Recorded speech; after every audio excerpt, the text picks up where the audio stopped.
Parece que esta vez a la población mexicana le quedó claro.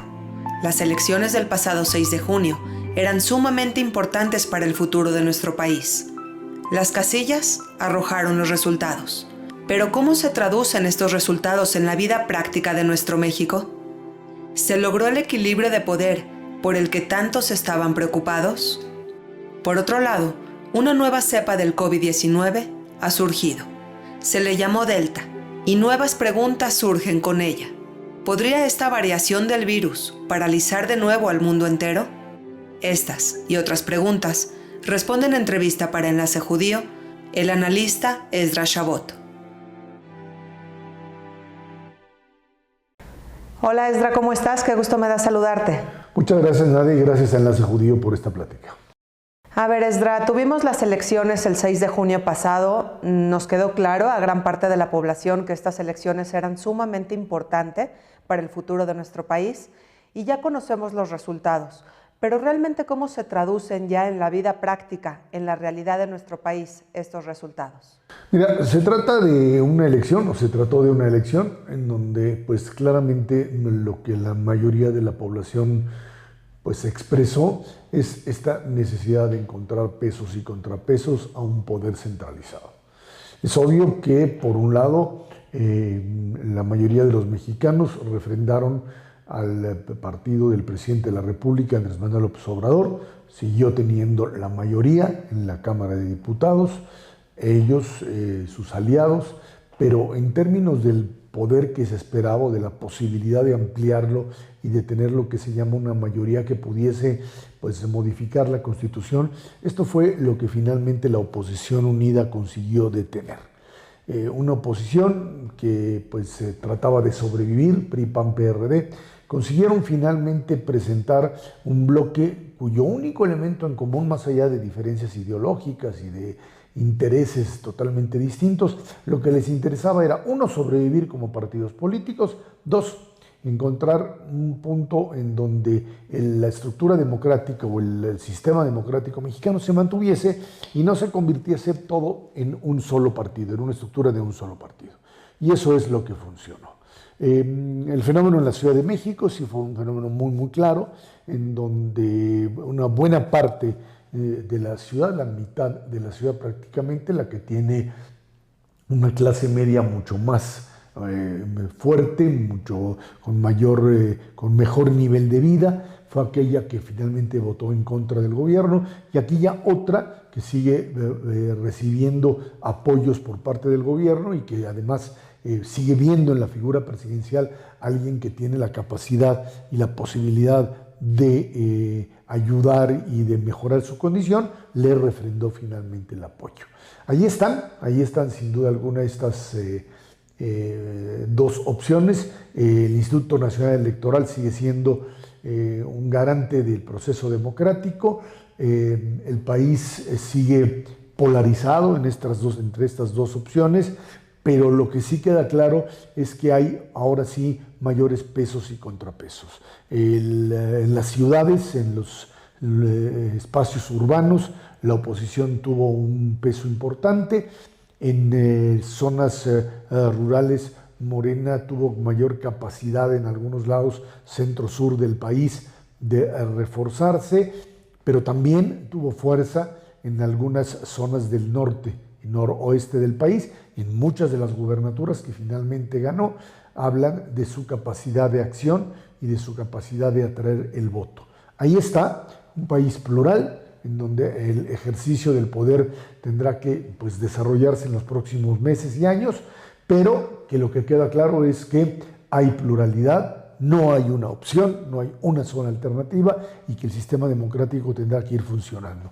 Para estos 3 años del sexenio que quedan, bueno, pues la gran apuesta es hasta dónde la economía mexicana puede reactivarse, hasta dónde la generación de empleos, la inversión y la posibilidad finalmente de aumentar el poder adquisitivo de los mexicanos puede estar presente, o tendremos que irnos durante otros 3 años con un crecimiento muy pequeño que no brinde a la población aquello que requiere, que es mayor trabajo, mayor cantidad de trabajo, mejor remunerado y por supuesto condiciones de seguridad, que es uno de los grandes pendientes, y por supuesto de salud, que es algo que a partir de la pandemia se ha agudizado como una de las carencias en las que viven muchos mexicanos. Ahí está la gran apuesta, pero finalmente lo que resulta muy claro es que hay una población mexicana que sabe responder ante los desafíos que le presenta una situación política como la que vivimos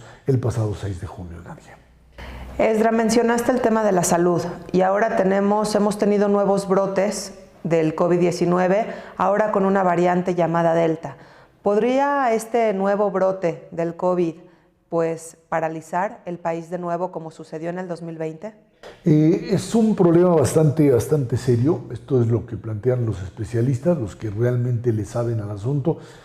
Lo que sabemos es que finalmente una pandemia, un virus como estos, mientras no se le elimine o se le reduzca de manera importante y se esté ahí dando vueltas alrededor de la población, va mutando, va cambiando, tiene posibilidades de moverse. Y bueno, pues incluso países que habían logrado altos niveles de vacunación, como es el caso de Israel, o como el caso norteamericano, el caso de Estados Unidos, hoy se ven otra vez preocupados, rebasados por un incremento en el número de contagios de personas, por supuesto no vacunadas, pero también personas vacunadas. Porque bueno, pues la variante Delta o otras que puedan ir surgiendo ahí, están ahí en posibilidad de reproducirse con mayor velocidad, con un mayor nivel de contagio y con mayor peligrosidad.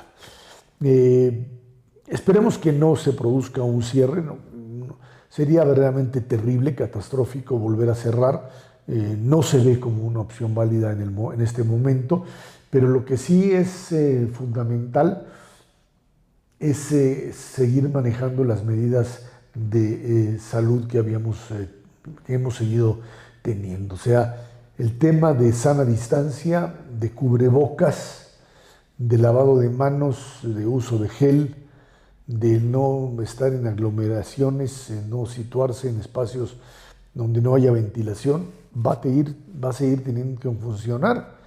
Y esto nos va a llevar probablemente por lo menos a otro año más de no vivir en un confinamiento, pero sí tener, por un lado, que aumentar la velocidad de la vacunación, de reforzar las vacunas como tal. Hoy se habla incluso de la posibilidad de que las vacunas se combinen, de que la AstraZeneca puede combinarse con la vacuna de Pfizer y que eso lograría una mayor protección. Son cosas que se van descubriendo al momento, con la experiencia, pero lo que queda claro es que este virus sí es un virus muy peligroso, que muta y que puede reaparecer. Ya hemos tenido los casos de contagios y de gente vacunada que además si tiene algún problema de una enfermedad crónica o que no está debidamente protegida, pues lo puede llevar incluso hacia la muerte. Entonces hay que seguir manejándose con estos niveles de protección y buscar la vacuna a costo que sea. Ahora ya se está hablando de la vacunación, no se está hablando, se está aplicando la vacunación a jóvenes de 12 años para arriba, a niños de 12 años. Es importante hacerlo.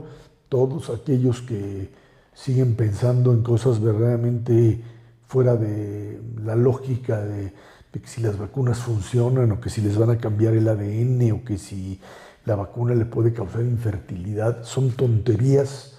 Son cosas que no se sostienen en la realidad, que lo único que le puede dar a uno con la vacuna es mayor protección, es el instrumento número uno para evitar terminar en un hospital o evitar finalmente fallecer.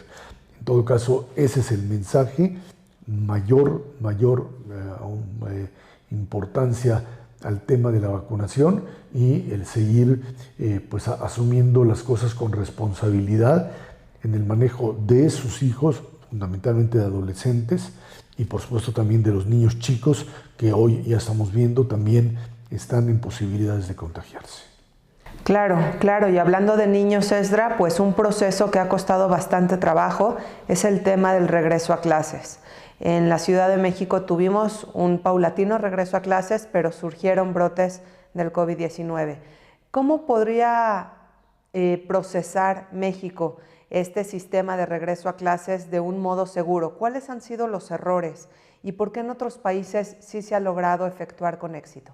A ver, cuando se regresa en México al tema de clases presenciales, en educación pública, pues simplemente, primero, todavía en México estamos hablando quizá de un 25 a un 30% apenas de la población vacunada, lo que te habla todavía de un universo enorme de gente que no está vacunada y que puede transmitir el virus. Segundo, las escuelas públicas son escuelas, muchas de ellas que están todavía en condiciones verdaderamente deplorables, algunas de ellas incluso fueron saqueadas. El contacto de los niños y de los maestros en forma directa, donde no hay condiciones de separación, donde los niveles de hacinamiento en el propio salón de clases de grupos de 20, 30 niños juntos, encerrados, pues finalmente el niño termina trasladando el virus que trae de la casa y el fenómeno termina por otra vez dispersarse en toda la escuela como tal.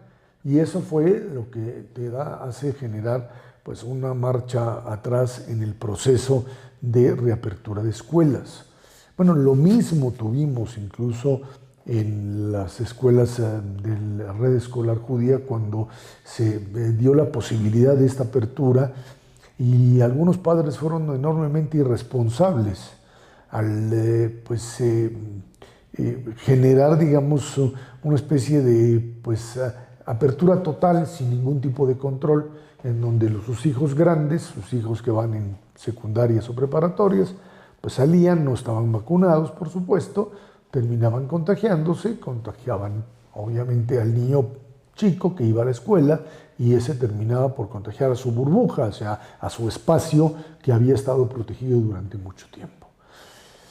Ver ahora un regreso a clases para el mes de agosto, septiembre, es algo que solo puede ser posible con un aumento en el nivel de vacunación de 12 a 18 años, o sea, de 12 a 18, porque ya 18 en adelante se supone que podrían vacunarse,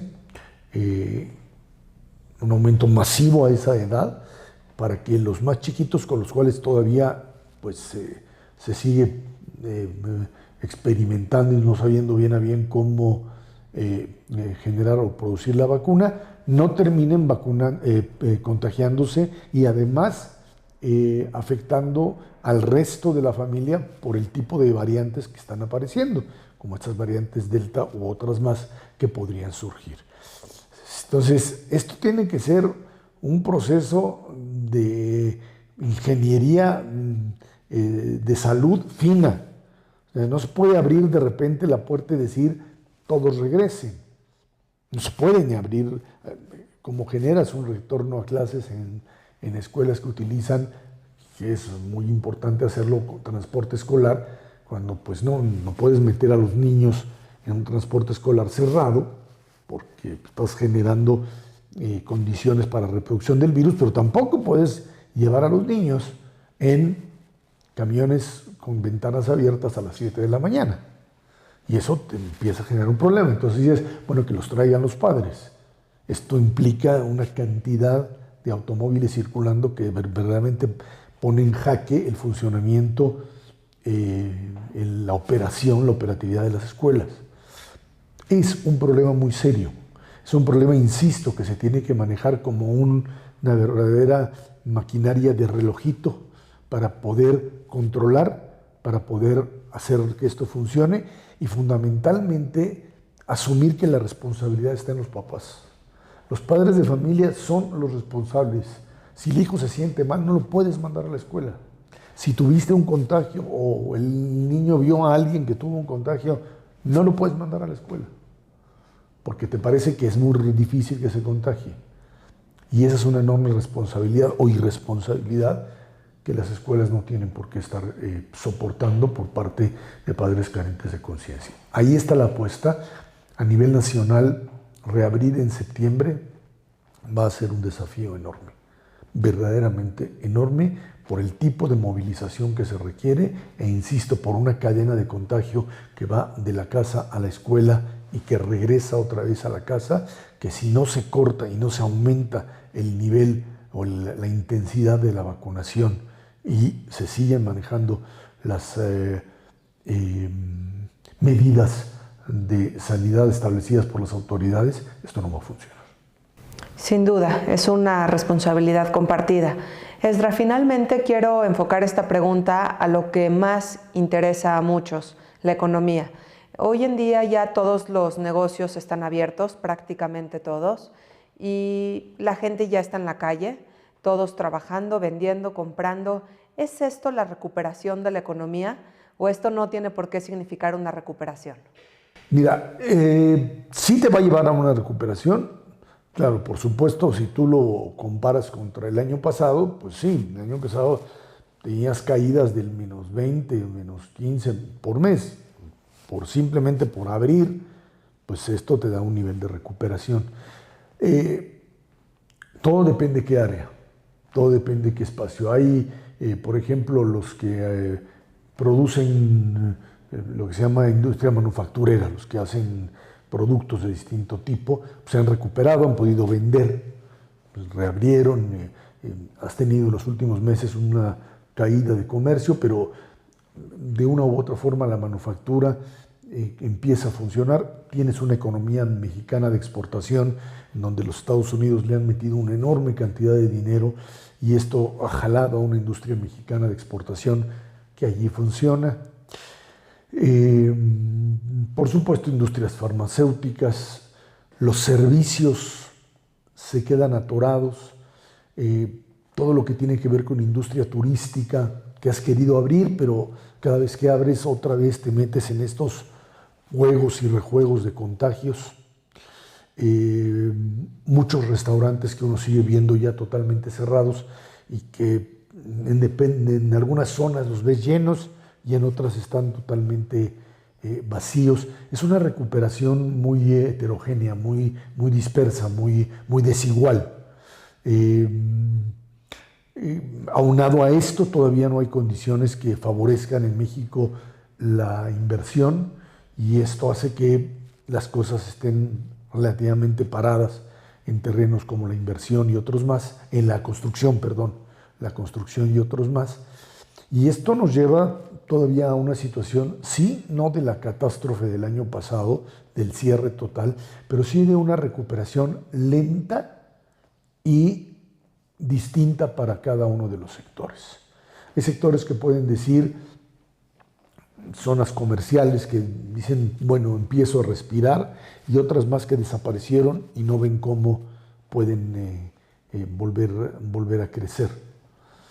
Industrias como la automotriz que se han quedado paradas, no solo por la venta de automóviles, sino porque las propias armadoras no tienen los chips.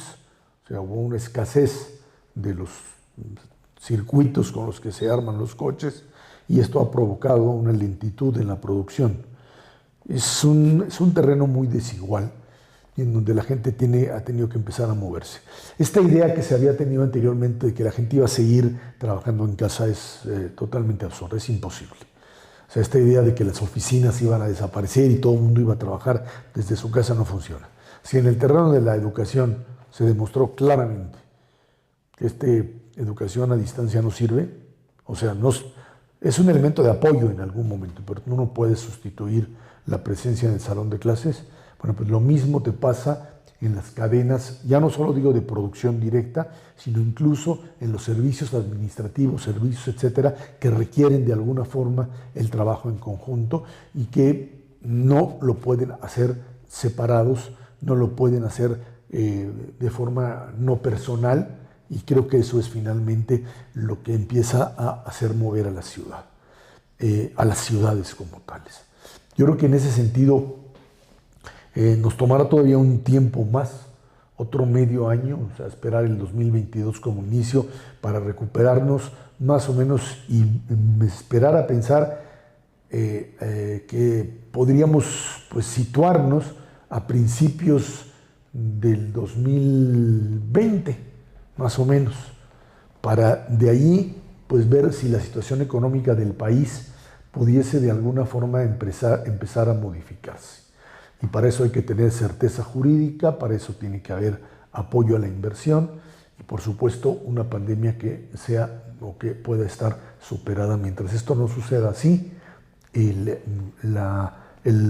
movimiento económico será muy irregular y unos que ganan en un momento pueden de un momento a otro desaparecer. Es una ruleta rusa, incluso en el crecimiento económico, porque las condiciones cambian de un momento a otro. Lo que hoy es necesario y de repente parece ser un gran negocio, como la venta de cubrebocas, de repente del día para otro todo eso te desaparece.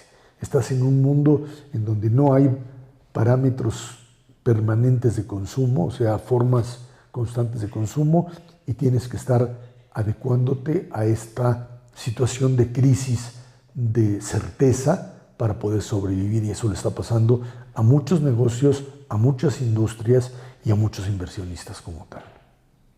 Claro, es todavía tiempo de seguir intentando avanzar, estar a flote, pero sin duda vamos caminando en buena dirección.